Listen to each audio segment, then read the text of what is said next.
So, William Irwin, Bill to his friends, died at Queenon, October 8th, 1971, after he lost 3.5 pints of blood in the rainstorm in the hills.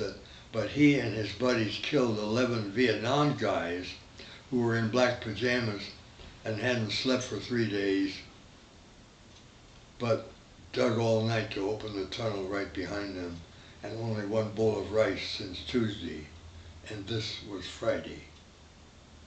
And all of these young Vietnamese could remember things from their childhood in this area, and not one of the Americans had a single childhood memory here in this part of the world. 5,000 miles from California across the Pacific. Americans fighting this patriotic war for freedom, yeah, or something. So they were told, usually by the lieutenants that got drunk most nights when they could and swore at them a lot. And that was just Bill Irwin. What about Ray Cespedes, Joe Ritter, and Billy Sol Choi Chung? His buddies called him Chops, short for Chop Suey. Anyhow, back to the killing of Reynaldo Cespedes for Joe Ritter and Chop Suey. Reynaldo, he was called Ray and Spick by the other guys. He took it okay. Died on patrol through a bunch of little villages on the night of April 3rd, 1972, about 40 miles west of Saigon, when he stepped on a landmine and tore both his legs off between the knees and hips. Flesh spattered all over the guys in front and behind him. They never saw so much human blood at one time in their lives. He lasted about 3 minutes, shrieking, crying, praying to God, and swearing in Spanish. Looked terrified. He knew he was dying. He'd never see another girl again. He shit in his pants, and saliva was all around his mouth, as little by little, with fear in his eyes, he stopped breathing. That landmine was made carefully in a village over the mountains by peasants. The youngest one was 73.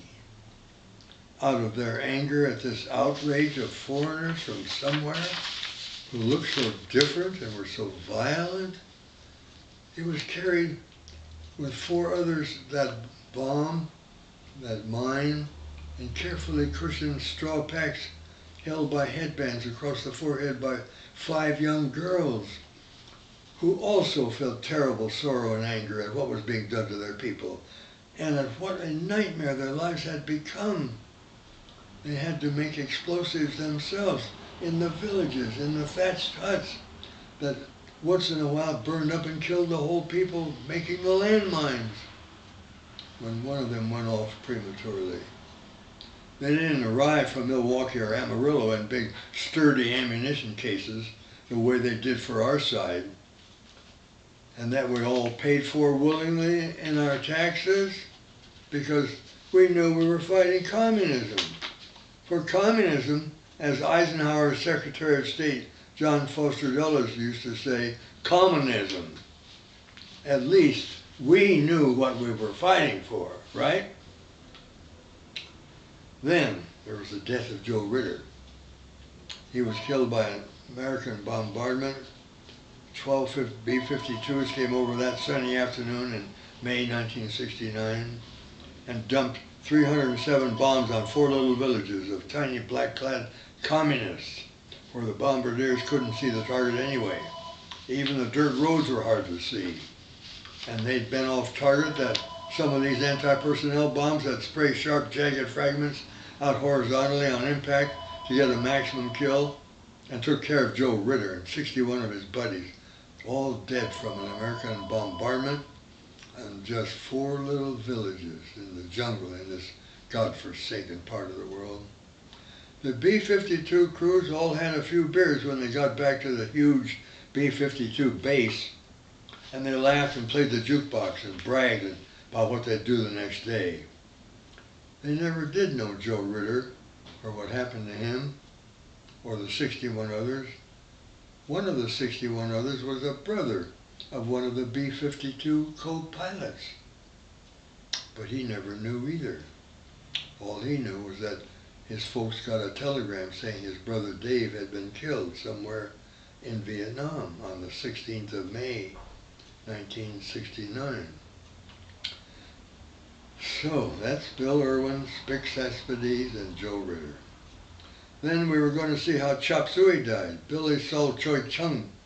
His was different. It was very personal.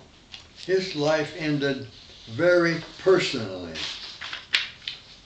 Once in a while, the U.S. lieutenants or captains running armored personnel carriers that went crashing through practically anything in this flimsy country would order the squad to pick out a live VC, Viet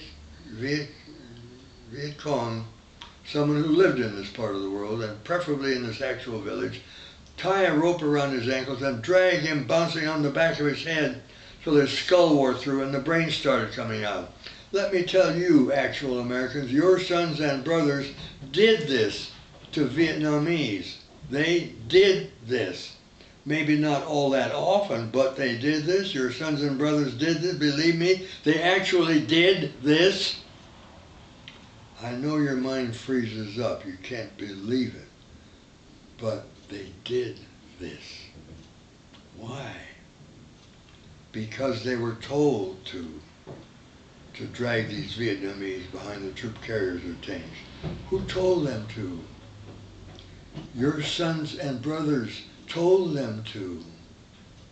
Not only that, but they burned or threw hand grenades into thatched huts in which were huddled children, thin women, old shriveled bent over grandmothers and grandfathers, some blind.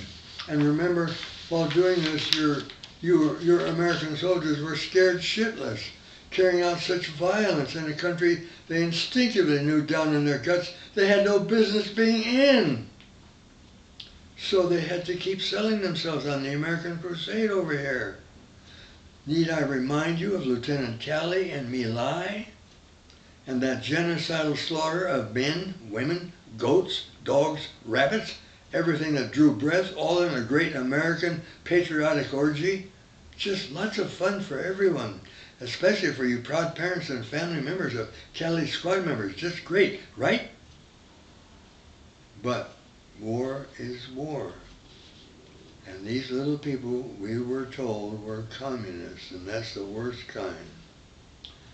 They were the dangerous enemy, no matter what shape they were in or how old they were. Somehow or other they were trying to overthrow our way of life. So almost anything went.